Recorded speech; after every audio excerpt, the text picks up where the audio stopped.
Lilikoi butter mochi.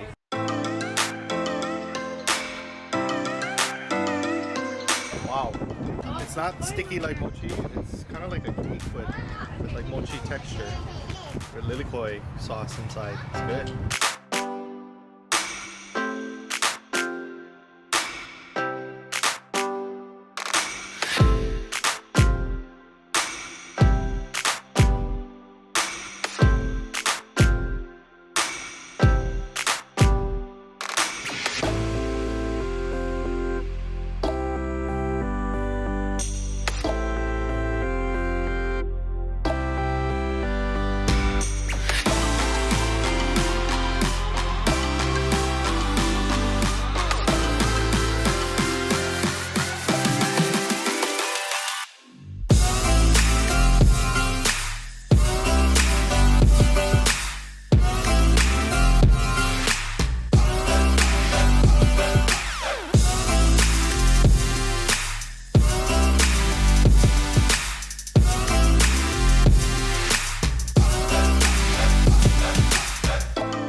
Hey everyone, today my family and I, along with some friends, are visiting Kahuku Farms.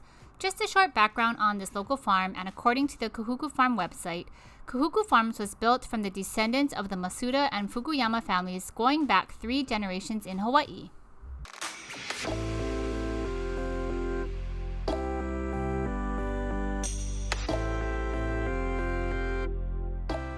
Third-generation sons and farmers Clyde Fukuyama and Melvin Matsuda merged their farms in 1986, creating the Kahuku brand.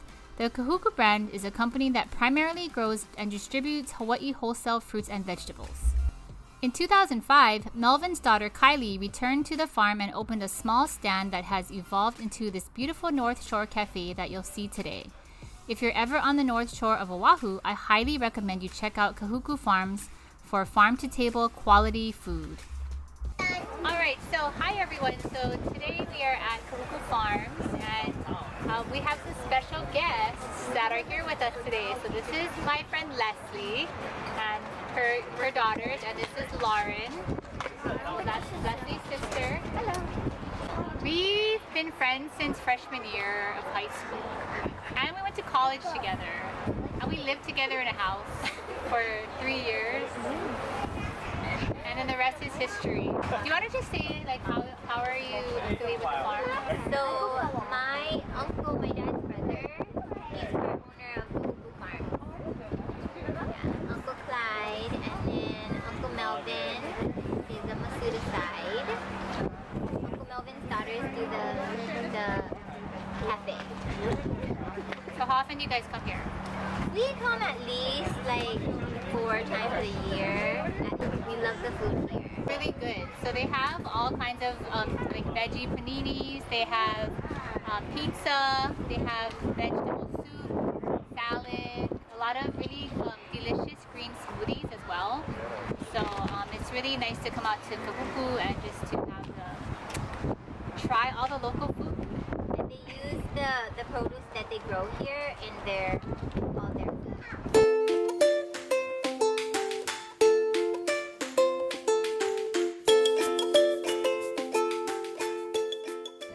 This is the farm pizza that they have here. With pesto, mozzarella, has zucchini, and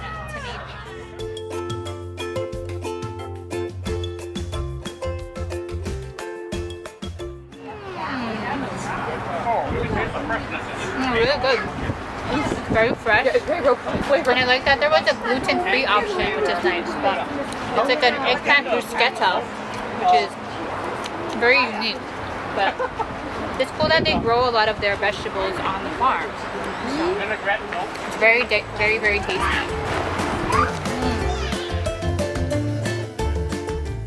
So we got vegetables, soup, garlic bread, lilikoi butter mochi, got the farm fresh pizza and salad, and their acai bowl. There is a lot of space to sit on the grass or under the tent, so make sure to bring a picnic blanket or a beach towel to sit on. Also, if you have little ones, there's so much space for them to just explore and run around.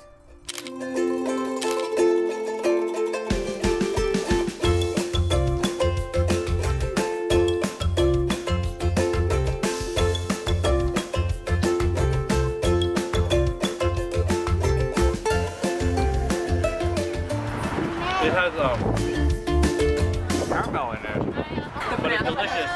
Banana bread has caramel? I think so. Good. What is it? Some kind of milk. It's coffee and caramel. Veggie pizza. It's really good. Like when they say farm to table, that's exactly what it is. It's like a French bread pizza, almost like with these fresh vegetables. It's really delicious.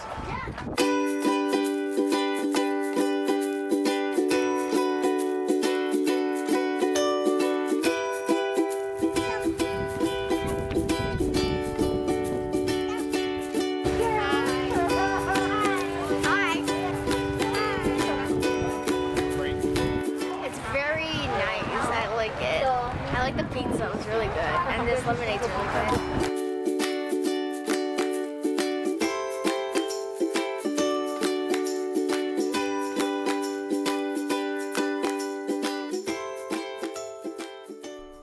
After we ate lunch, we were fortunate enough to go on a behind-the-scenes tour of the facility with Leslie and Lauren.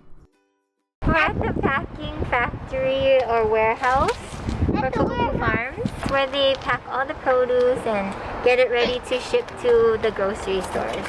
But they're done for today. Yeah, they're done today, so it's all closed up. Because when we were little, we used to come on the weekends to sell produce on the side of the road. Really? And I used to help with that.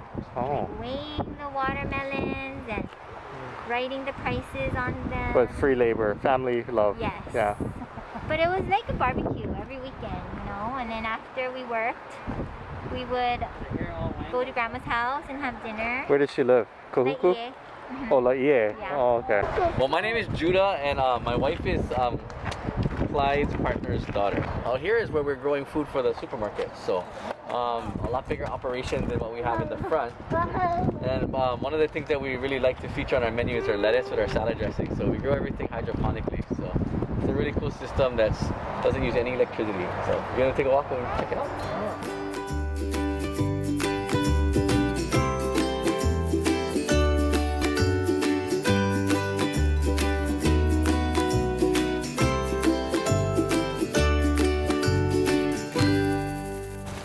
And so we're very grateful that we can still grow lettuce that we serve on the menu, and we do it and we harvest it weekly right in here. And this is what we call static hydroponics. So lettuce seeds get dropped in soil. These are seed trays that we use. One seed goes in every cell, and this is just a staggered age group, because if you want to eat lettuce every week and you want to eat it fresh, you have to harvest it every week. So a lot of times people forget that in order to meet a demand, you have to know have to have a supply, and depending on how much you're going to eat every week is how much you want to plant every week. Wow. Because it doesn't help to have 600 pounds of lettuce in 1 week when you need 600 pounds of lettuce for 6 months. So lettuce is a fast growing plant. From the time that we drop the seeds, these are much younger, about 1 week old right there. 1 week since germination, then 2 weeks, and then 3 weeks. By the third week, we can drop it into these we call it static hydroponic tables. And if you look at, you can lift it up if you like, lift up that foam, and you can see underneath it's just a tub of water, and the foam actually provides enough air for the root systems to actually survive. So we pull a little seedling out of the seed tray, and we'll drop it into the plastic net pot. You can see here. And when we pull it out of the tray, the roots hold the soil together pretty well. Yeah, this one's not that well, but once it goes in here, then it floats. And you can see right out here, we're going to be harvesting on Monday. The heads of lettuce grow really quickly. You don't need any electricity. A lot of hydroponics requires power, yeah? But this is a cool system that's off the grid, and it allows us to provide really fresh salads. But this is actually a good time for the lettuce to grow because it's cooler. We can grow it for maybe 5 or 10 days longer than when we would have to harvest it in the summertime, when it's a much more, much more heat intense. And what happens is that the plant gets stressed from the heat, it puts its energy into a flower. And so they start to stretch, they call it bolting. And then once it bolts, the lettuce doesn't taste good. It's a cool way to grow lettuce all year round.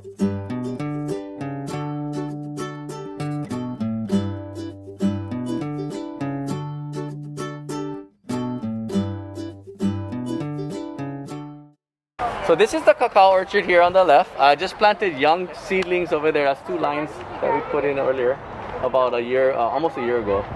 These are about 10 years old. Notice some varietals start off red. This is a baby one right here. It starts off like a red color, and it turns yellow when it's ready. So that one's ready? So cacao has a hard shell, and on the inside it has lots of fruit. And the fruit surrounds the seed. Isn't this pretty? Yeah. Ooh. It's like an egg. Yeah, really, a really thick egg. Check that out. So, since you guys, if you guys would like to, you can actually suck on this. Tastes nothing like chocolate. Tastes like tea a little bit. Yep. Like lychee?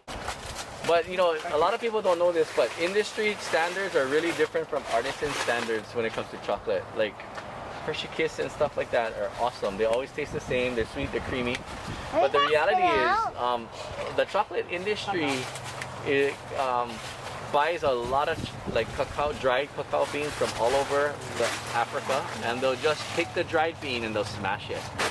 Now, a lot of the farms that harvest it, they're using child labor. They don't pay them, and there's a lot of negativity that surrounds the chocolate industry because of that fact. But the reason they do that is to make it affordable. Once they crack it, they just throw it on the sun and they dry it, and then they sell it super cheap to these factories, and they'll smash it. Take out the oil, and they'll turn the other shells of the seed into powder.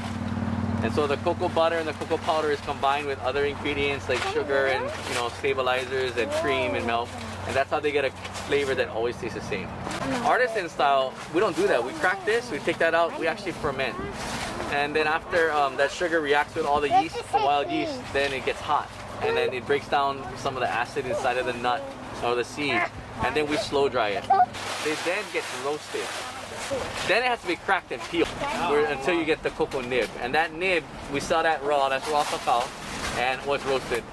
But it's considered unprocessed raw cacao, and that is what is ground down and it turns into a butter. So our 70% dark chocolate is like 70% nib and 30% sugar. Super expensive to process, and that's why we're so grateful that Manoa Chocolate locally can do it. We hope to start featuring more chocolate on the menu and do some of this kind of stuff, tasting and sampling of chocolate.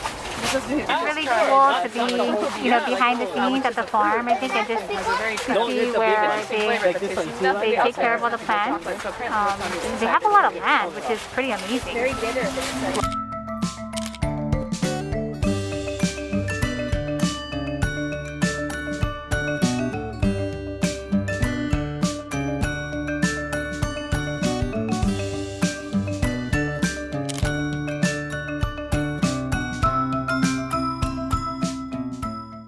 After visiting Kahuku Farms, my parents, Reed, and I went to Aloha General Store in Haleiwa for some yummy shave ice.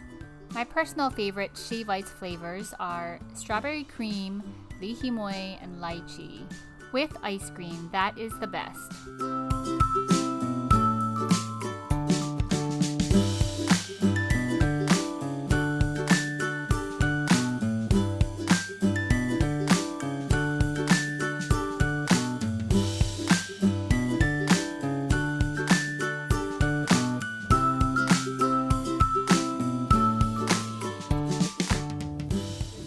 It's the Hawaiian. Pineapple, banana, and coconut with condensed milk. Good Old Faithful root beer. We got the rainbow. It's called the Works.